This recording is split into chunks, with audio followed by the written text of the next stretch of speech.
Pai, para agradecer, glorificar e exaltar seu santo nome. Deus, eu venho te pedir, Senhor, que em nome de Jesus, o teu Santo Espírito possa se fazer presente aqui nesse lugar, Pai. Nós viemos aqui para te adorar, nós viemos aqui, Senhor, para relembrar, Pai, do teu sacrifício na cruz do Calvário. Viemos aqui para relembrar, Senhor, o sacrifício que antes era a nossa morte, mas Jesus morou por nós. Estamos aqui com o coração grato, Deus, porque mais um ano se inicia, Senhor. Nós temos tantos planos, nós temos tantos sonhos, mas, Senhor, que nós não possamos confiar, Senhor, no nosso próprio entendimento. Que nós possamos confiar, Senhor, de todo o nosso coração, Senhor, de toda a nossa mente, Deus, em Ti. Confiar, Deus, de que o Senhor é poderoso para fazer muito mais daquilo que pedimos e pensamos, Senhor. Então, Deus, eu venho te pedir que, em nome de Jesus,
do versículo 17 até o versículo 20, que diz: E se invocares por Pai aquele que, sem acepção de pessoas, julga segundo a obra de cada um, andai em temor durante o tempo da nossa peregrinação, sabendo que não foi com coisas corruptíveis, como prata ou ouro, que foste resgatados da nossa vã maneira de viver, que por tradição recebeste dos vossos pais, todos, mas com o precioso sangue de Cristo, como de cordeiro imaculado e incontaminado, o qual, na verdade, em outro tempo foi conhecido, ainda antes da fundação do mundo, mas manifestado nestes últimos tempos, por amor de vós.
Poderoso teu nome é o nome poderoso, é o nome digno de toda honra, é o nome digno de toda glória.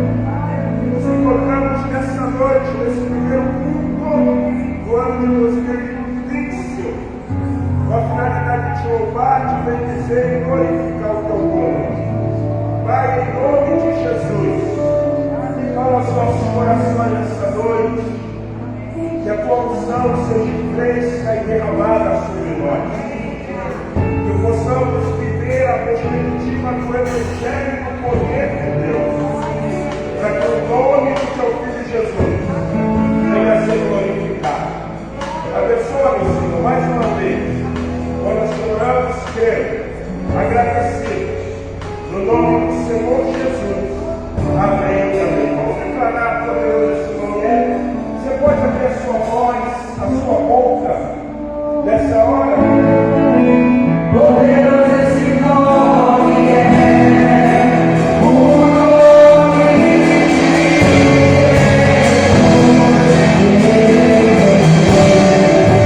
Poderoso esse nome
pelas vossas almas.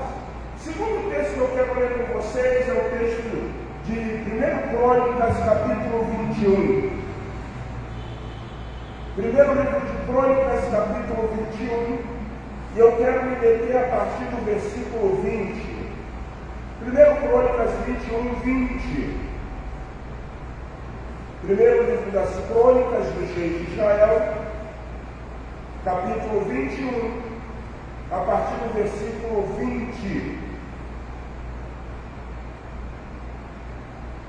Eu estou em Reis, por isso que eu não estou achando. 1 Crônicas 21, a partir do versículo 20. Início até projetou, né, Deus?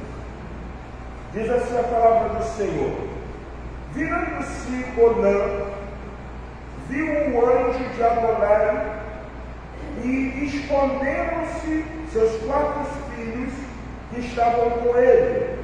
Ora, Onã estava debulhando trigo. Quando Davi se vinha chegando a Onã, este olhou e ouviu, e saindo da eira, se inclinou diante do rei Davi com o rosto em terra.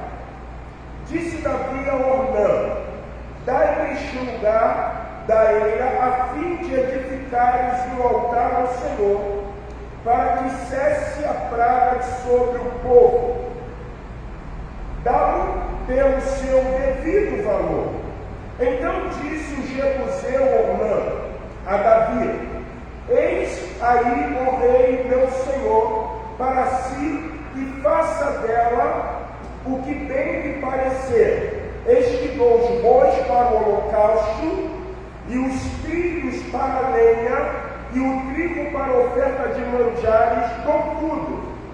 Tornou o rei Davi a Ornã e disse: não, antes pelo seu devido valor quero comprar, porque não tomarei o que é teu para o Senhor, nem oferecerei um holocausto que não me custe nada. Provavelmente você deve estar até assim dizendo: poxa, eu não estou entendendo nada. O pastor lê no livro de Êxodo um texto que fala sobre a contagem do povo. E diz que de 21 anos para baixo, todos teriam a obrigação de estar levando a oferta ao Senhor para a manutenção do tabernáculo ou da tenda da congregação. E depois nós vamos lá para Crônicas, onde Davi está sendo penalizado, e ele chega diante do jebuseu, e vai comprar a eira, vai comprar um lugar, porque Davi ele fez um recenseamento e ele não cumpriu aquilo que Deus havia estabelecido como um memorial. Deus queria deixar bem claro uma coisa: todas as vezes que vocês fizerem a contagem do povo, o que vocês precisam levar à oferta? Primeiro, para que vocês entendam que o crescimento que está acontecendo sobre o povo não é algo produzido por vocês mesmos, é algo produzido pelo Senhor. E a oferta é para quê? Para enriquecer, para prosperar? Não, é para que haja manutenção na tenda da congregação. Davi, ele faz o contrário. Ele chama Joabe e diz o seguinte: Joabe, conta o povo. Porque Davi está vivendo, acreditamos, que é o pior momento da sua vida. Porque Davi está autossuficiente. Davi, na sua visão, está pensando que toda a conquista que ele tem vivido e o crescimento expoente de um povo procede dele. O próprio Joabe, que era primo de Davi, vira-se e diz assim: meu senhor, não faça isso. Porque Joabe sabia como funcionava o recenseamento. Então, quando nós falamos de ofertar, quando nós falamos de dizimar na casa do Senhor, nós precisamos ter a compreensão de que tudo que vem sobre nossas vidas é algo proveniente de quem? Do Senhor. Com essa teologia hoje de prosperidade, aonde alguns pastores trazem um discurso de engano para levar por intermédio de uma palavra persuasiva, o povo a ofertar, nós ainda acreditamos no que diz a palavra de Deus. Quando vocês fizerem o licenciamento do povo, aqueles de 20 anos para baixo, eles darão a oferta. Será a mesma oferta do rico e será a mesma oferta do pobre. A primeira coisa que nós vimos é que, quando nós ofertamos ao Senhor, nós acreditamos que há a suficiência divina, que traz a bênção dele para a nossa vida. Mas a segunda coisa bem interessante, Deus é um Senhor de justiça. E eu gosto de ver o âmbito da justiça divina. Quando é instituída a circuncisão, que ao 8º dia, o menino que nascesse fosse apresentado ao Senhor, sempre existiam ricos no meio de qualquer um. Sempre existiam pessoas com poder aquisitivo maior do que o outro. E Deus diz assim, aquele que tem condição, ele vai levar um novilho, vai levar um cordeiro, mas o que não tem condições, ele vai levar uma juriti, uma rola. E ele vai ofertar ao Senhor. O que Deus quer dizer com isso é a mesma coisa que ele está falando no recenseamento. Nós ofertamos a Deus, acreditando que Ele é o alto sustentador, mantenedor da nossa vida. Mas Ele também quer nos dar uma compreensão, é que todos nós temos condições de ofertar e dizimar a quem? Ao Senhor. Tanto rico como pobre, darão a mesma coisa. O que Deus está dizendo é justamente isso. Não deixe passar essa oportunidade de você contribuir para a manutenção da casa do Senhor. Então, quando você contribui, quando você oferta, quando você dizima, você está sendo instrumento de Deus para que haja manutenção na casa do Senhor. Certa ocasião, o apóstolo Paulo, escrevendo a sua epístola aos Romanos, ele fala uma coisa bem interessante. Trabalha 3 aspectos.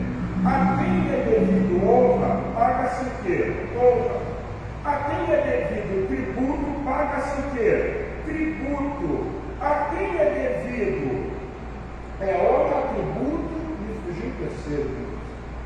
Honra é tributo e outra é como uma taxa. Se paga ao Senhor. O que Paulo quer dizer? A honra é sempre paga a Deus. O tributo ou melhor, lembrei, imposto. Os impostos são pagos aos governadores e os tributos ao império. Então, nós, quando ofertamos ao Senhor, temos a oportunidade de honrá-lo. A Deus honra, aos governantes de impostos e aos imperadores tributo. Então, quando você oferta na casa do Senhor, Deus está dando a oportunidade de você ser um mantenedor, honrando a Deus para a honra e glória do nome do Senhor Jesus. Eu quero convidar o irmão Vinícius, nós vamos, conforme o culto diz, nos colocar em pé e vamos cantar o hino de número 89 do nosso cantor cristão, e você terá a oportunidade de sair do seu lugar para depositar o seu dízimo ou a sua oferta. Você que está acompanhando essa live, se você sente o desejo de abençoar a Igreja Batista Memorial de Rocha Miranda, é só mandar uma mensagem e nós estaremos passando para você a conta da igreja, o QR Code ou o Pix, para que você possa também abençoar a casa do Senhor. Hino de número 89 do nosso cantor cristão.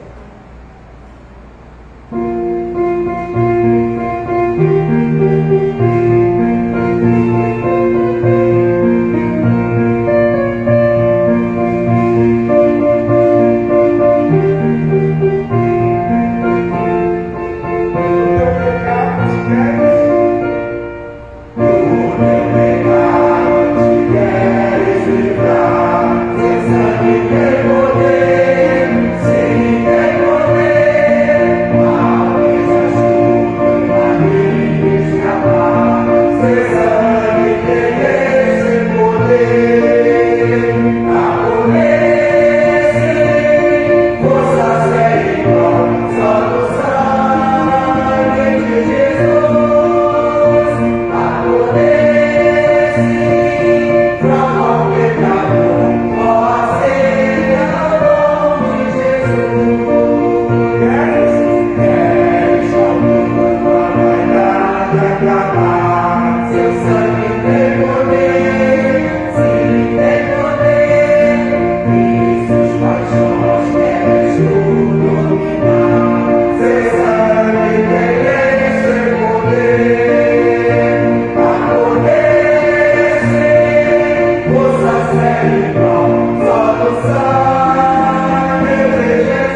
Amantíssimo Deus e eterno Pai, muito obrigado, nosso Deus, por tudo que o Senhor tem feito na nossa vida. E agora, nosso Deus, quando começamos o ano 2025, nosso Deus, pela parte da manhã, por termos a oportunidade de aprender sobre a Tua Palavra. Amém. E agora, nosso Deus, à noite, quando estamos também com nossos corações alegres, porque sentimos que o Senhor presente está. Amém. Dirige, nosso Deus, todo esse culto, nosso Deus. Muito obrigado pelos dias que já foram cantados, pela palavra que já foi dita. Glória a Deus. E agora também pelos dias e as ofertas. Amém. Para que, nosso Deus, possa haver o sustento da tua Amém. casa. Estamos confortáveis, tranquilos, confortáveis, estamos com o ar-condicionado, mas existe tudo. Então, por isso, nós te agradecemos. O Senhor nos dá força de contribuir. Libera os nossos corações também para que a cada dia possamos ter essa alegria de contribuir com a tua. Amém. Então, nosso Deus, ao entregar esse dinheiro na mão da nossa tesoureira, que possa ser realizado com exatidão. Essa oração popular, agradecido a Ti, fica conosco no complemento desse culto. E continue abençoando cada um. Amém. Assim eu te oro. Amém. Você pode se assentar. Obrigado, irmão. Eu queria agradecer a presença, dos nossos visitantes. Não posso deixar de destacar o irmão Roberto, Diácono Roberto, junto com carinhosamente Barbinha, Bárbara e sua filha. Deus abençoe a vida de vocês. Está também ali o meu amigo, Flávio, fizemos um convite, ele veio, Deus abençoe, Flávio. É uma bênção poder recebê-lo aqui nessa noite. Temos também aqui uma jovem, conhecida de alguns, fui ali, cumprimentei e quero dizer, Deus abençoe a sua vida. Está conosco aqui essa noite para louvar e bendizer o nome do Senhor. Há mais alguém? A Larissa não é visitante, né, Larissa? A Larissa é a noiva do Israel. Provavelmente daqui a pouco tem bolo para comer, gente, né? Amém. Casamento de crente tem que levar toda a igreja. Olha pensando. O pessoal quer casamento, não é, Helena? Ah, não chega a cabelo, queridos, nós vamos compartilhar um texto, que é o texto de 1 Coríntios, capítulo de número 11. Eu quero convidar os diáconos que estão instalados para esse serviço na noite da mesa do Senhor. Quero convidar os irmãos do louvor, nós vamos cantar aquele cântico Teu Sangue. Enquanto os irmãos estão preparando para subirem aqui, os diáconos também, eu quero convidar você que é cristão, batizado, em plena comunhão com Cristo e com a sua igreja, fazendo parte de uma comunidade batista, a participar junto conosco deste memorial chamado Ceia do Senhor. O apóstolo Paulo, em 1 Coríntios capítulo 11, ele fala a respeito da ceia do Senhor. E ele diz assim: isto, porém, vos prescrevo, não vos abençoou, porque vos ajudais não para melhor e sim para pior. Porque de que tudo estou informado, haver divisões entre vós, quando vos reuni na igreja, e eu em parte o creio.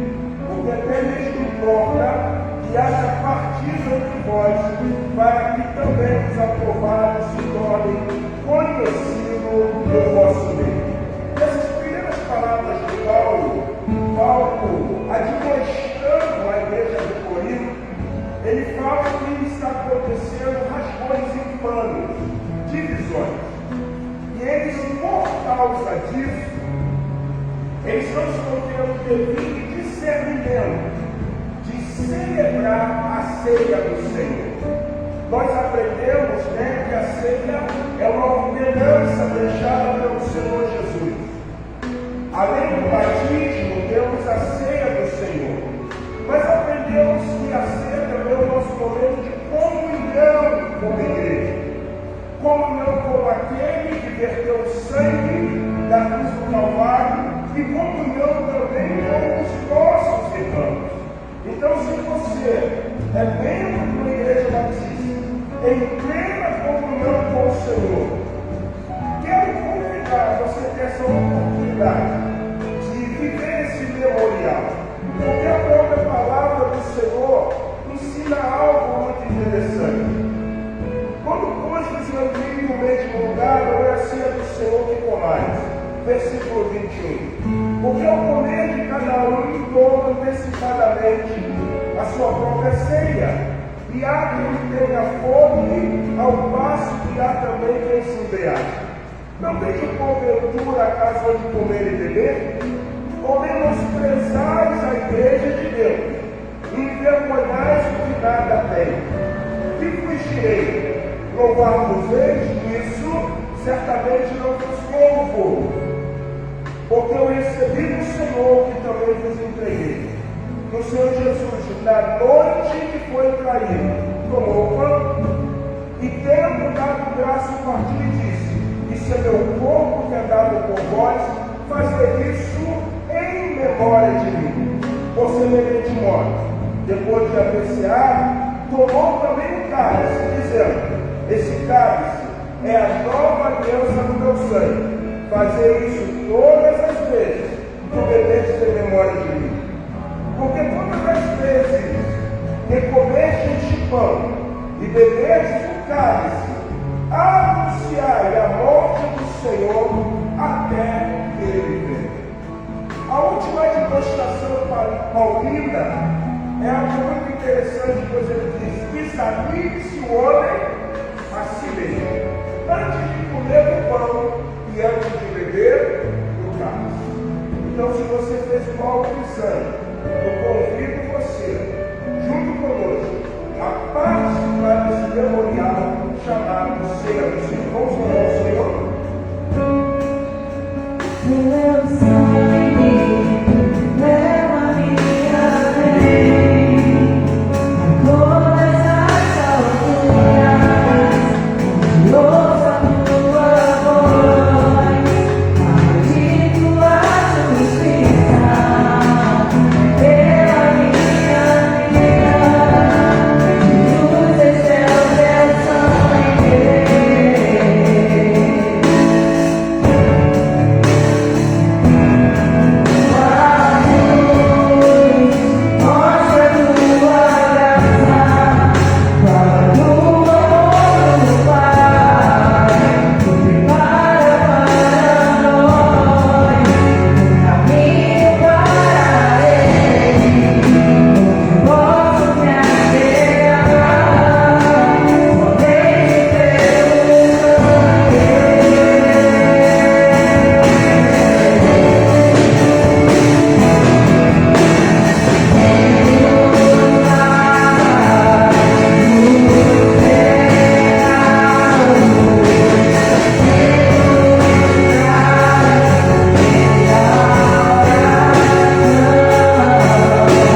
o que eu recebi do Senhor, o que também vos entreguei, do Senhor Jesus, na noite que foi traído, tomou o pão.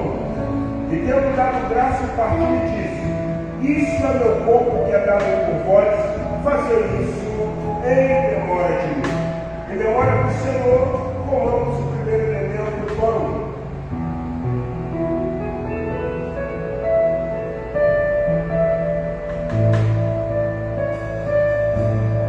Por semelhante modo, depois de haver ceado, tomou também o cálice, dizendo: Este cálice é a nova aliança no meu sangue, fazeis isso todas as vezes que o beberdes em memória de mim.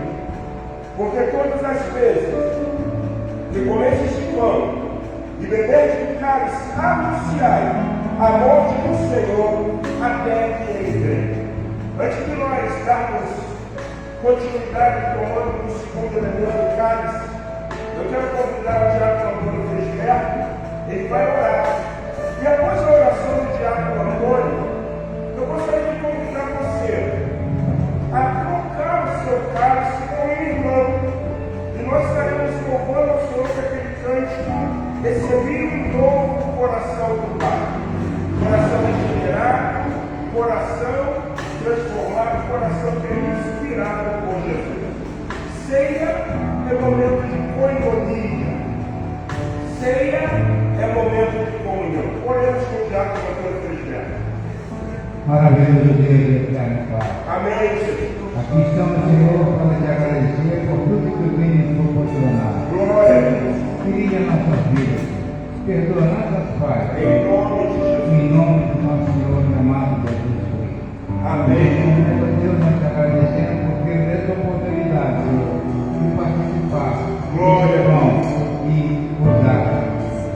Aleluia. Adoramos, nós te agradecemos em nome de Jesus. Amém. Amém. Vamos declarar: recebi um novo coração. Amém. Louvor tem que trocar antes, né? Vamos declarar isso: recebi um novo coração do Pai. Recebi um novo coração do Pai. Amém.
Então, eu quero compartilhar com vocês uma breve reflexão nesta noite. Eu quero convidar vocês a estarem abrindo suas Bíblias no Salmo de número 37. E eu quero me deter, em primeiro momento, no versículo de número 4. Salmo 37, versículo de número 4. Diz assim a palavra do Senhor: agrada-te do Senhor, e Ele satisfará os desejos do teu coração. A igreja pode ler mais uma vez? Agrada-te também do Senhor, e te concederá os desejos do teu coração. Espera, confie, persevere, aguarde, e o Senhor concederá o que deseja o seu coração. Provavelmente você pode estar me perguntando assim: pastor, por que falar sobre desejo do coração? Porque a palavra de Deus, ela tem muitos textos que mostram que Deus ele tem interesse em conceder muitas vezes aquilo que é o desejo do nosso coração. Porém, você poderia me perguntar assim: mas pastor Márcio, por que muitas das vezes tenho eu desejo no meu coração e não consigo ver sendo realizado? Na leitura anual da palavra de Deus, eu me deparei com um texto, que é o texto do profeta Miqueias. E no capítulo de número 7 de Miqueias, especial no versículo de número 1, mostra toda a frustração de um povo, ao ponto que eles falam o seguinte: tentamos procurar frutos de verão e não encontramos, tentamos encontrar cachos de uva e não encontramos. Se fosse o desejo do nosso coração. Quando nós falamos de desejo do coração, existe uma coisa que neste ano de 2025, acreditamos que Deus quer nos ensinar, levar a uma maior compreensão, para que esse tempo, este ano, não seja um ano de frustração, como foi na narrativa do profeta Miqueias, mostrando que um povo que não exercia fidelidade, de um povo que não exercia fé, de um povo que não exercia amor ao Senhor, viram-se frustrados por causa disso. Porém, o que nós podemos fazer para agradar ao Senhor e Ele conceder o desejo do nosso coração e não vivemos um tempo de frustração, um tempo onde provavelmente você pode estar dizendo: nada acontece, tudo está na mesma, eu não consigo ver Deus realizando os seus desígnios, eu não consigo perceber Deus realizando a sua vontade. Pode ser que 2024 foi um tempo de extrema frustração para você. Porém, hoje, nesse nosso primeiro culto do ano de 2025, Deus vira-se e diz: agrada-te no Senhor, e Ele concederá o desejo do teu coração. Mas para que eu e você consigamos viver a perspectiva do salmista, no capítulo 37, versículo de número 4, nós precisamos entender alguns mecanismos para que eu e você não venhamos dizer, como o povo disse, por intermédio da boca do profeta Miqueias: procuramos figo, procuramos cacho de uva, porque era desejo do nosso coração, e não encontramos o fruto do verão. Foram arrancados. Eles estão vivendo um momento extremamente de frustração, e eles estão acreditando que por causa disso Deus não está a eles aquilo que era o desejo do seu coração. Para que eu e você venhamos entender, quando Deus concede o desejo do nosso coração, eu quero convidar você a abrir a sua Bíblia no segundo texto. Abra a sua Bíblia no Evangelho de Marcos, capítulo de número 11, e eu quero ler do versículo 12 a 14 e do 18 em diante. Evangelho de Marcos, capítulo de número 11, do versículo 12 a 14 diz assim: no dia seguinte, quando saíram de Betânia, teve fome Jesus. E vendo de longe uma figueira com folhas, foi ver se nela, porventura, não acharia alguma coisa. Aproximando-se dela, não achou senão folhas, porque não era tempo de figos. Então lhe disse Jesus: nunca mais coma alguém fruto de ti. E seus discípulos ouviram isso. Versículo de número 18. 11, versículo de número 20. Olha o que diz. E passando eles pela manhã, viram que a figueira o quê? Secara desde a raiz. Então Pedro, lembrando-se, falou: Mestre, eis que a figueira que tu amaldiçoaste secou. Ao que Jesus lhe disse: tende fé em Deus. Porque em verdade vos afirmo que se alguém disser a essa montanha, erga-te e lança-te ao mar, e não duvidar no seu coração, mas crer se fará o que diz, assim será com ele. Por isso vos digo, que tudo quanto em oração pedires, crendo que recebeste, e será assim convosco. E quando estiverem orando, se tem alguma coisa contra alguém, perdoai, porque o vosso Pai Celestial vos perdoa as vossas o quê? Ofensas. Mas se não perdoais, também vosso Pai Celeste não perdoará as vossas ofensas.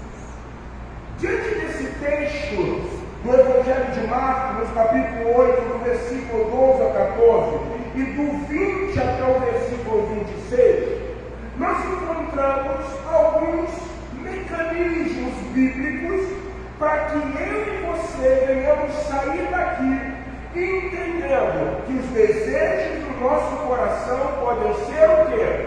Alcançados.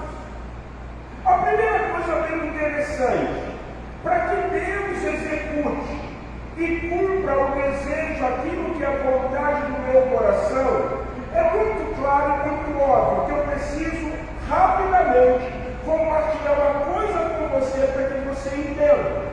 É que a minha vontade esteja compactuando com a vontade o quê? De Deus. Isso é fundamental. Para Deus conceder o desejo do nosso coração, as nossas vontades têm que estar compactuando com a vontade de quem? De Deus.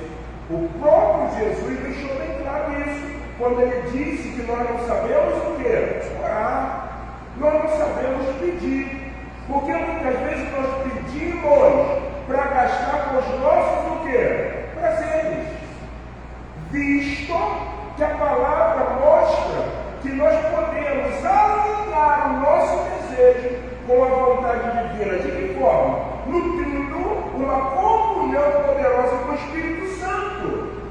Porque a própria palavra de Deus diz assim: o Espírito intercede por vós com gemidos o quê? Inexprimíveis. Vocês não vão saber nem o que falar, mas ele colocará na boca o que vocês precisarão o quê? Pedir, falar ao Senhor. Então eu quero que você entenda isso.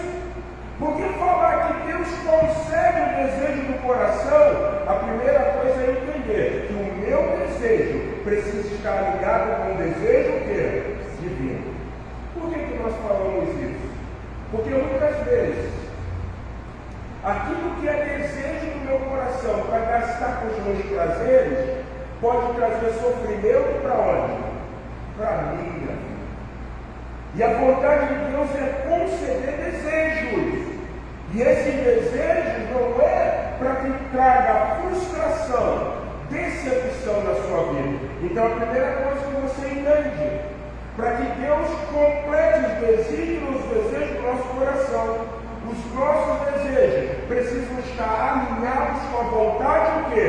Divina. Então vamos ver o que alinha essa vontade divina e o que faz com que esses desejos sejam concluídos.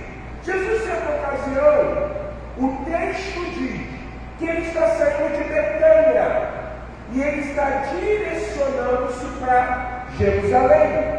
Provavelmente eu não posso afirmar, mas Jesus muitas vezes estava em Betânia. Betânia é um marco na vida de Jesus. Porque em João capítulo 11, diz que morava em Betânia um amigo de Jesus chamado o quê? Lázaro.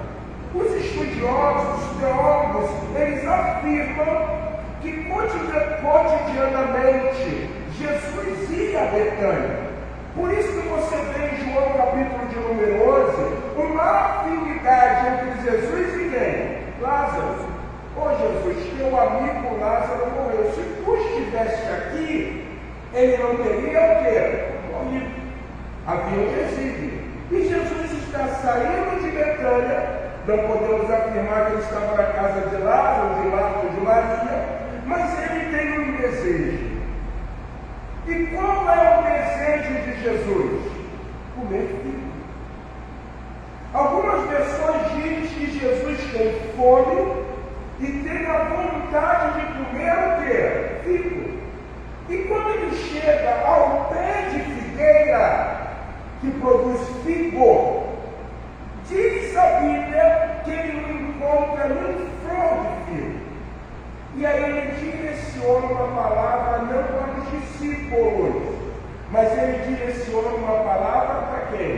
A figueira. Jamais comerão de você algum fruto que você possa produzir. Olha o que ele disse. E vendo de longe uma figueira com folhas, foi ver se nela porventura acharia alguma coisa. Aproximou-se dela, nada achou senão folhas, porque não era tempo de figo. É interessante, porque quando você estuda Miqueias, o próprio profeta diz que a calamidade de Israel em não confiar no Senhor fazia com que não houvesse fruto temporâneo. Jesus sabia que não era tempo de quê? De figo. Mas ele sabia que poderia, num período de uma fruta temporânea, uma figueira produzir o quê? Figo. E ele diz o seguinte, então lhe disse Jesus, nunca, jamais comam o fruto de ti. E seus discípulos ouviram isso. Para que Deus conceda o desejo do nosso coração. O primeiro ponto está contido nessa ação de Jesus, que é uma ação de fé. Uma ação de uma fé poderosa naquilo que ele tinha convicção que ele disse que estaria o quê? Acontecendo. Para que Deus conceda o desejo do nosso coração, nós precisamos de uma fé que nos leve a crer que aquilo que temos colocado diante do Senhor é algo que Ele vai fazer. Jesus vira-se para a figueira e Ele diz assim, jamais alguém comerá figo de ti. E Ele vai embora. Ele vai para a direção de Jerusalém. E parece que, propositalmente, porque Jesus ele vivia uma praticidade, a vida de Jesus se resumia em práticas. Parece que ele quer ensinar isso a quem? Aos seus discípulos. Porque da mesma forma que ele passa vindo de Betânia, por aquele lugar, indo para Jerusalém, o texto mostra que ele vai batizar e direciona que ele está voltando para onde? Para Betânia. E aí nós vamos encontrar o segundo aspecto. Para que Deus conceda o desejo do nosso coração. Nós precisamos viver uma fé que nos leva a crer que naquilo que nós estamos proferindo, nós cremos que Deus é poderoso para o quê? Realizar. Eu não sei qual é o teu desejo, eu não sei qual é a tua necessidade, mas sabe o que eu quero falar para você? Comece a trazer à existência, pelo âmbito da fé, aquilo que é desejo do teu coração. Aquilo que é desejo do teu coração. Uma antiga missionária formada pelo SEC é onde Isabela trabalha, no SEC de Recife. O nome dela é Valnice Milhões. E Valnice Milhões, ela foi missionária da Junta de Missões Nacionais. Ela é uma missionária formada pelo Instituto Batista de Educação Cristã de Recife. E ela fala uma coisa muito interessante, é que quando nós queremos viver os desejos de Deus, contido no coração dele, alinhado com os nossos desejos, nós precisamos sempre trazer à existência aquilo que nós acreditamos que Deus é poderoso para o quê? Para fazer. Aí ela disse assim, quando você orar, você não ora agradecendo, você não ora pedindo, você já ora o quê? Agradecendo. E eu achei interessante, porque é verdade. Porque quando Jesus se depara com essa figueira, ele já estabelece um princípio. Ninguém vai comer fruto de quem? De você.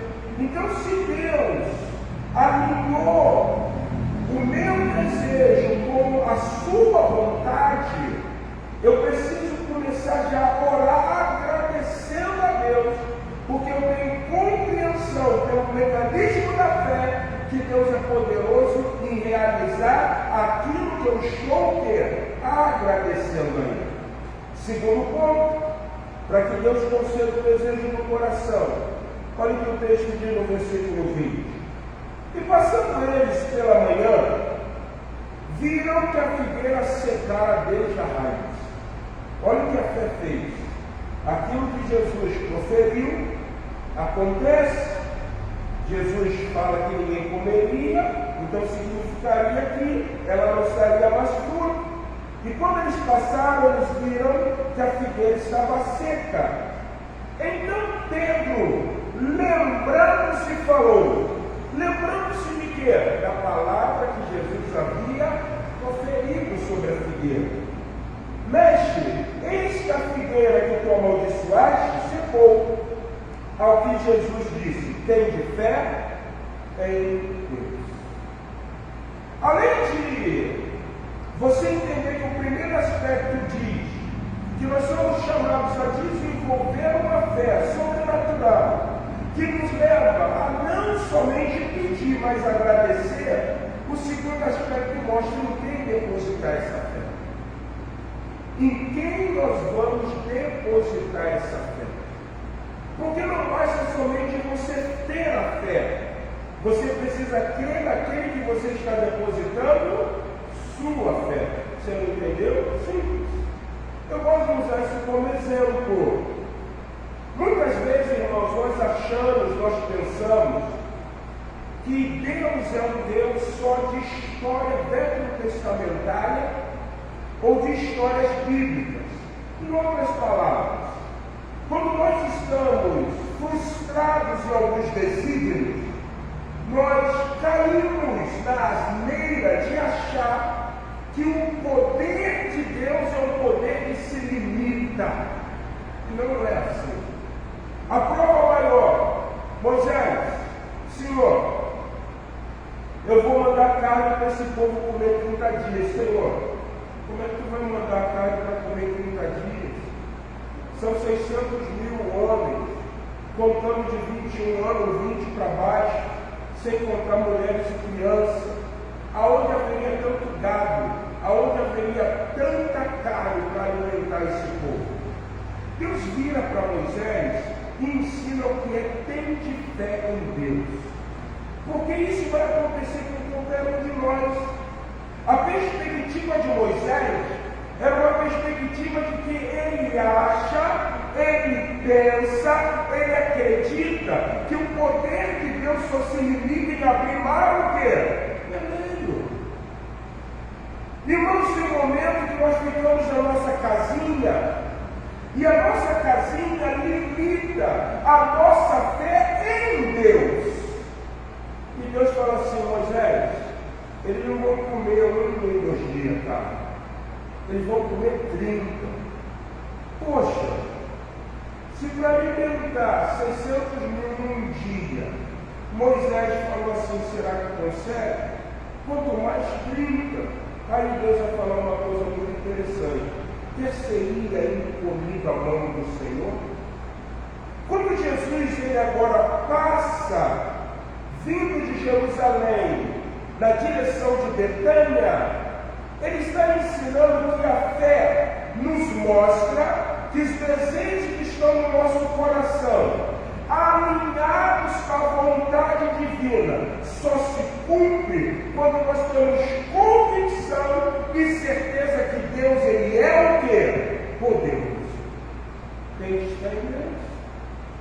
Haveria alguma coisa demasiadamente difícil para o Senhor? Então eu preciso ter essa fé que me leva a crer.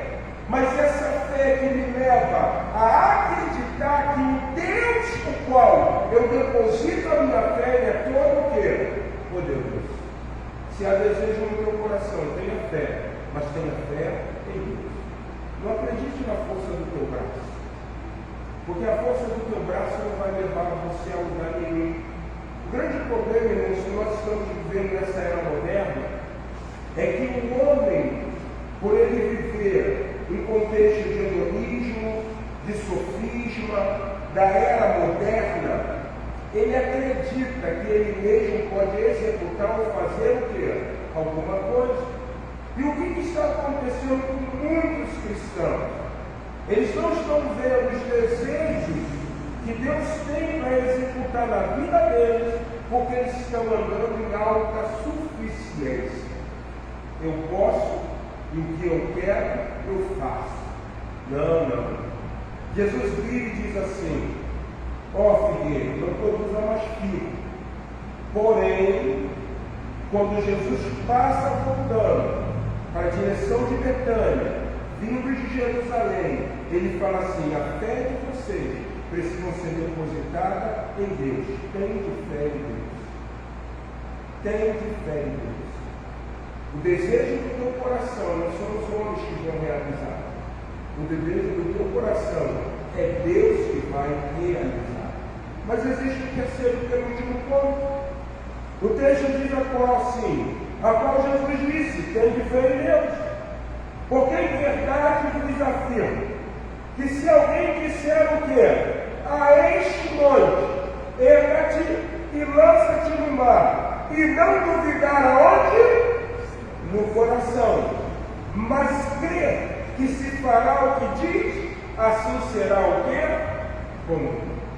Irmãos, em década de 90, se difundiu uma doutrina dentro das igrejas, que muitas igrejas e muitos cristãos viveram isso. Uma grande heresia. Tinha um best-seller de um livretinho chamado Bênção e Maldição. Livro que foi uma coqueluche. E aí começou uns jargões na igreja, que palavra tem o quê? Poder. Cuidado, gente. Porque isso não vem do cristianismo. Palavra com vínculo de poder vem do místico. Vocês querem aprender uma coisa? Qual é a palavra que faz a mágica acontecer? Alguém lembra? Qual é? Abracadabra. Eles classificam isso como sendo uma palavra mágica. Se você pegar o dicionário de ciências ocultas, você vai se deparar com muitas palavras que são palavras que eles dizem que são palavras mágicas. Não. Palavra não tem poder. De maneira nenhuma. Mas, pastor, peraí. João, filho de Maria e filho de José. O menino sempre escutou do seu pai e da sua mãe: você nunca será ninguém.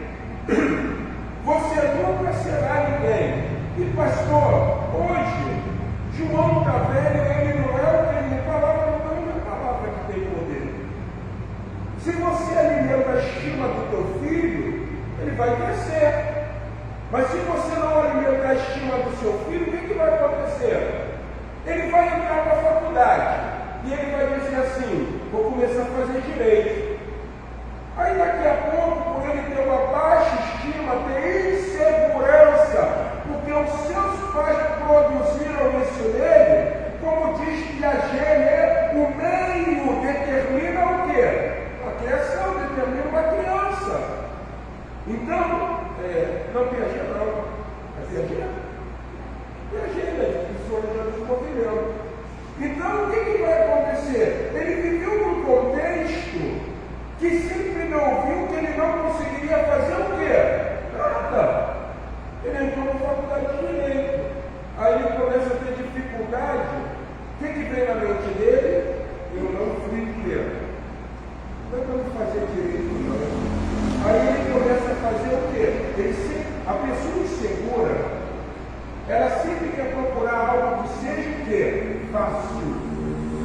Fácil. Por quê? Porque ele alimenta uma insegurança. Ele não acredita, ou ela não acredita que ele ou ela possam conseguir. Mas ele saiu do direito. Porque ele falou assim: não, tem que guardar muito isso é difícil. Aí ele procurou o quê? Ah, você é assistente social. Engraçado. Quando ele se deparou com o problema, ele também o quê? Desistiu. Não é a palavra que tem poder. Não é a palavra. Palavra não tem poder. O que tem poder na vida do homem é a ação poderosa divina.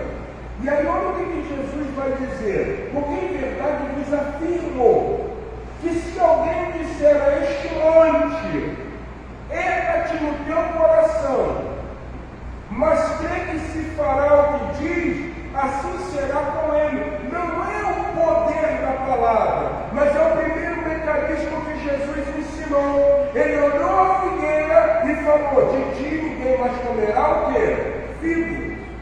Porque ele tinha fé, e a fé dele era depositada em quem? Em Deus.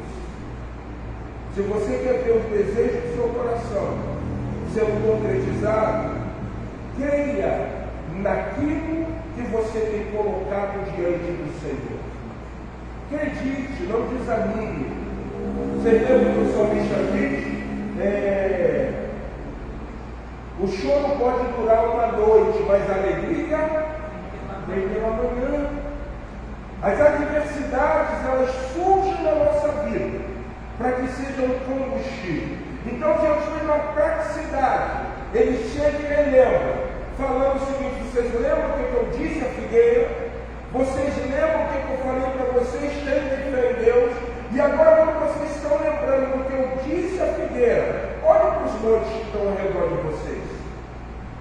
Se você dissesse um monte, sai daqui e vai para lá, se você crer, se você confiar, assim o que se fará.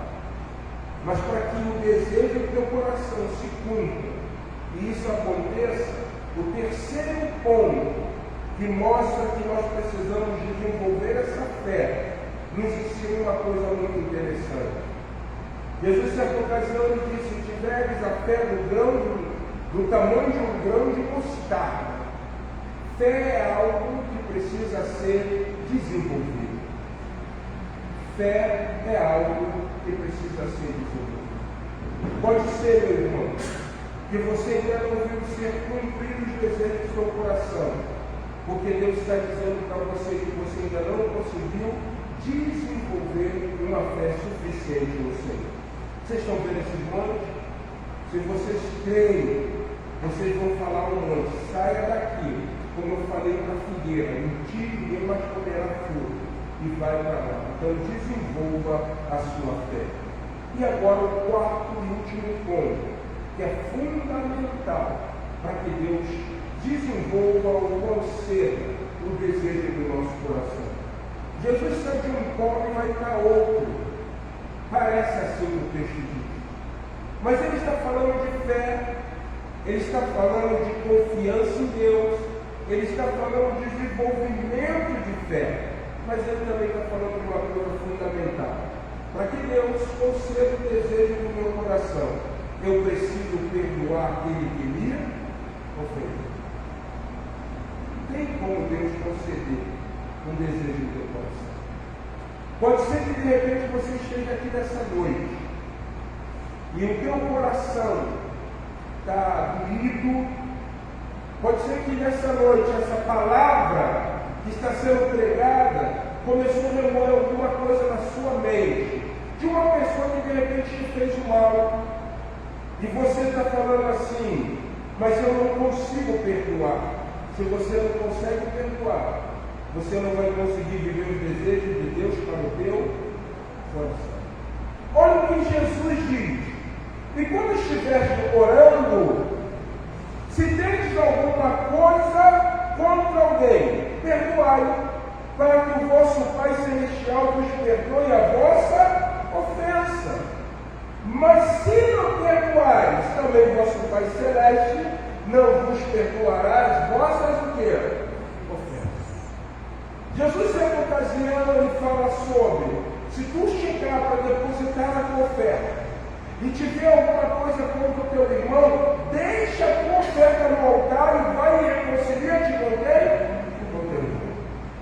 Para que Deus conceda o desejo do coração, nós precisamos amar como Deus amou, ao ponto que perdoou o nosso pecado.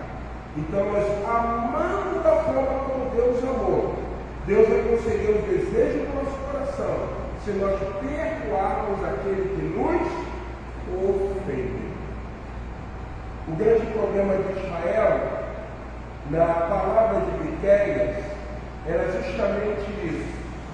Eles deixaram de amar os seus semelhantes. E por causa disso, pelos atos de injustiça, pela iniquidade do suborno, pela palavra corrompida por parte do profeta e do sacerdote, eles queriam colher fruto de verão, procuraram e não acharam. Então ficou frustrado o desejo de Deus no seu coração. Nessa noite Deus quer nos levar a uma compreensão que nós precisamos agradar ao Senhor e Ele concederá aquilo que é o desejo do nosso coração.